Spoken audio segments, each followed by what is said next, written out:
Hello, everyone, and welcome to the You Are Mark on the World show. I'm your host, Devin Thorpe, and this episode is produced for Forbes, where I am a contributor covering social entrepreneurship and impact investing. And today we have a guest who is a impact investor, Stuart Rudick, who is the head of Mindfull Investors, also looking to launch the Mindfull Crowd, and we're very excited to talk about all of the good things that is going on in the world of mindful investing. Stuart, thank you very much for joining us. My pleasure, Devin. Thank you. Well, this pleasure is truly ours. I'm always excited to talk to a kindred spirit, someone who's as passionate as I am about doing good in the world, and I sense that you share that passion with me, and I'm excited to have you. Tell us a little bit about how you got started in impact investing. So it started in 1980. I started the investment business then, and when I first started looking at companies and considering for investment, I was looking at companies that in many ways resonated with me and my own personal values. And so in that time back then, I was actively involved in investing in the first environmental magazine called Buzzworm magazine, which was started in Boulder, Colorado, where I went to university. I was involved in the first paper recycling plant in North America built by Thermoelectron, involved in one of the first wind energy companies in the early 80s called Kenentech Wind. So I've always looked at the investment world as not separate from my personal world, my personal values, aka the name Mindfull Investors, because I've had my own personal practice that has been a practice of yoga, meditation, and qigong, and I believe that being mindful is not being mindful just in those practices outside of our daily living. It is to bring that mindfulness, that sense of being present in the moment, into our wakeful moments in our daily lives, and why not integrate that into our business and our investment practices? So it's been what I've been doing for 34 years. Well, this is clearly a big trend. More and more people are getting on your bandwagon. They're saying to themselves, I want to invest the way I believe. I want my investments to be an expression of my personal values, and more people want to see the environment protected and social justice improved. I mean, a lot of different motivations, but those passions are now coming through in their investment practices. But you have the advantage of being ahead of the curve. Can you give us some advice so that the people who are listening to this, who are investing, can think about how they optimize their financial returns and maximize their social impact? Yes, Devin. I agree with you. It's an amazingly exciting time from two vantage points. One, from the entrepreneur's standpoint, where many of these young entrepreneurs with which I'm connected and associated in the Bay Area and Silicon Valley are creating businesses that are focused on businesses that are aligned with their own personal values, that touch their own personal lives in some way, and they feel so driven to create this business because of the value and benefit that it's providing to, it could be them personally, it could be to family members, it could be just to their community, and creating businesses that are really driven in a way to have positive impact in our lives. Granted, they're businesses, they're focused on making money, but it's not just about making money. It's making money in a way that they feel is personally involved with them. So that's exciting, and more so because of the fact of technology. The advancements of technology have now enabled a young entrepreneur to have $25,000 to $100,000 to start an idea. Whether it happens to be, of course, a web-based platform, whether it's a mobile platform, whether it's an app, and to be able to get their idea, bring it to market very quickly, very cost-effectively, and to be able to show it to investors and have investors consider to be able to join them and bring that product, company, or service to fruition and success. So the second side of it is then on the investor side. So traditionally, most early stage investments have only been available to the private club of VCs, particularly in the Bay Area, which I'm fortunate to be part of. And I think that now we are seeing a democratizing of the investment process and allowing individual investors, today accredited investors, to be able to invest smaller amounts of money and to be able to diversify and create their own portfolio of investments through all these new platforms that are enabling the accredited investor, and many of it's called crowdfunding.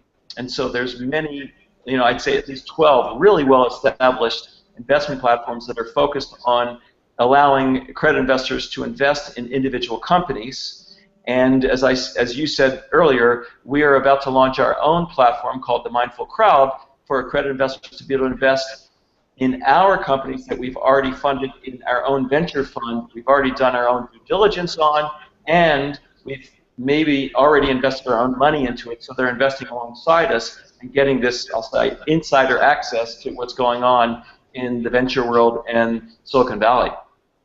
Well, this is an exciting opportunity. How would you coach people to screen investments so that they are actually making the kinds of decisions you would make?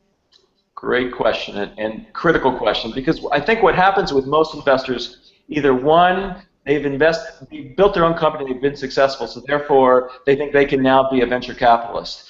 And as many of you are listening and hearing and seeing this, you know that you have to learn the lessons the hard way by investing in companies more often than not that you are, quote, emotionally involved with and sort of feeling romanticized with. And that usually is not the best indicator of you to be making a successful investment. The number one indicator is about the team. It's the founder and the team that they have built.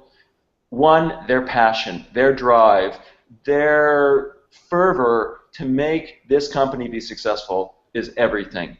And secondly, it's hopefully either one, their experience, or the experience that they're bringing into their team that has built a successful business before, that knows how to go down that route of building that company, that has learned the lessons from mistakes they've made over the years of building companies, that has a network of relationships to help them to be able to accelerate the success of their business and have corporate strategic partnerships, to have customers to sign up with them right away. So that combination of both passion, drive, and experience and people is what is the ultimate determinant of success. And that's how I would strongly advise investors to focus their investment is really about the people and the team. And of course, you have to have a good opportunity and good market and good margins and all the other competitive advantages, but it's the people that are going to make it successful. I suspect that you've seen, like most venture capitalists, that there's usually a pivot or two or more along the way that entrepreneurs are making in order to be successful, which drives back that important element of the people, because It's so hard to read the opportunity in those early days.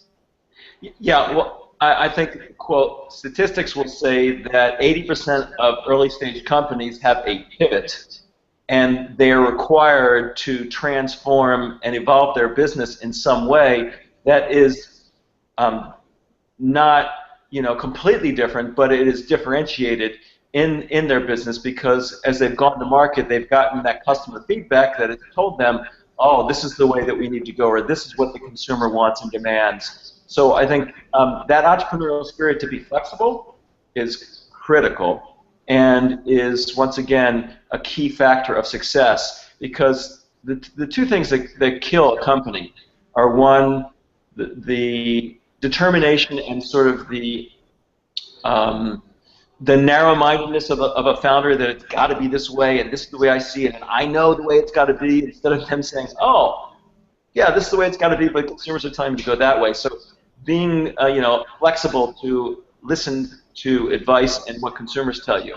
And the second is, from an entrepreneur standpoint, is to not be focused on understanding the value of bringing in people both in your team and investors that will add value to you, whether it's just the pure economic value of money they're investing, but also maybe some of the accretive value they can bring because of their knowledge and their relationships and their contributions they can make to businesses. And so when we invest through Mindfull, we are always looking at how we can bring value-added investors and partners, both from our own networking community as well as other investors. So we almost always invest with other groups of investors. We like that. We're not controlling. We don't have to have it be our way. We want it to be collaborative and to bring other value-added investors alongside us.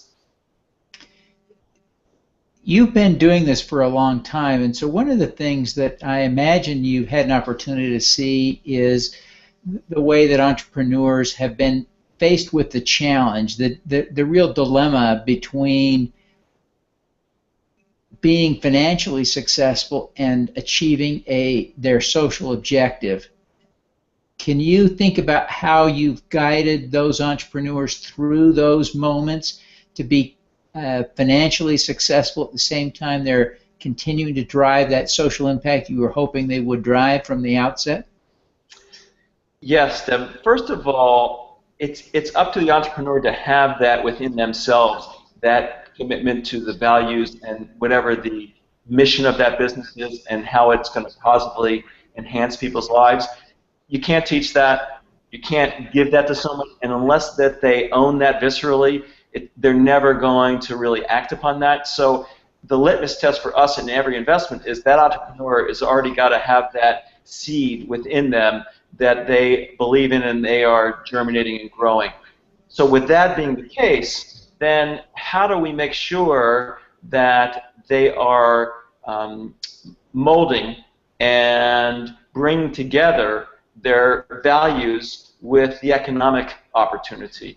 And back in the early days, in let's say the 80s, there were all these negative factors that were limiting businesses and saying, well, how do we do away with things that are bad? And there were consequences of that, and there were ways that it reduced the potential return on investment. I believe it's the exact opposite. I believe that because the product is some product that is going to positively enhance our lives. It could be a new medical device that helps you monitor your glucose levels for diabetics. It could be a device that enables you to track your vital signs, your heart rate, your temperature, to be able to download that to your phone. That those businesses that are actually adding value to our lives and empowering people are of greater value and have greater profitability. So it's really embedded in the business. It's not separate. It's not a cost of doing business. It's actually something that's going to enhance the business and enhance its likelihood for profitability and success.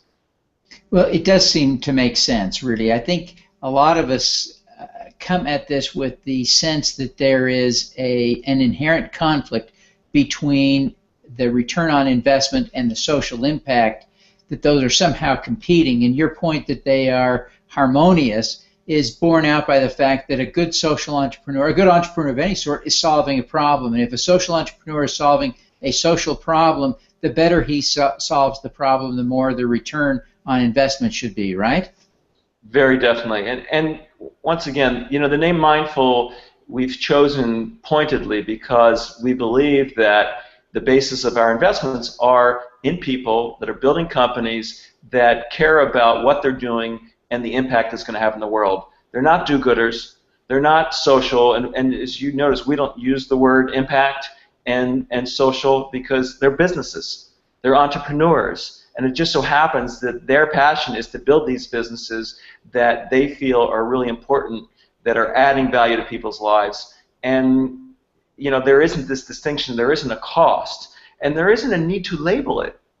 This is just what we do. This is what our business is, and it's a great business. And yes, it is adding value to the quality of your life. It's protecting the environment. It's protecting our resources. It's reducing energy consumption and energy needs. All of those are great businesses today, and they are our future.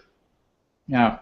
Well, Stuart, it's been great to have you. This is just a great discussion. Now, I know there are entrepreneurs who are going to want to know more about how to get in touch with you, how to tap into your capital market. I know there will also be people who are investors who are interested in learning more about how they can participate in Mindfull Crowd and otherwise support you. So walk us through just a little bit of how people can get in touch with you and participate in all of this.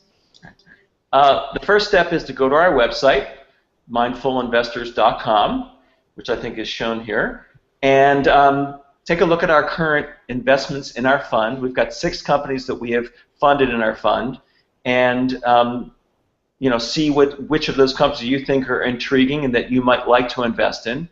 Secondly, you can send me an email to Stu, S-T-U, at mindfullinvestors.com, and I will invite you to be in our blog.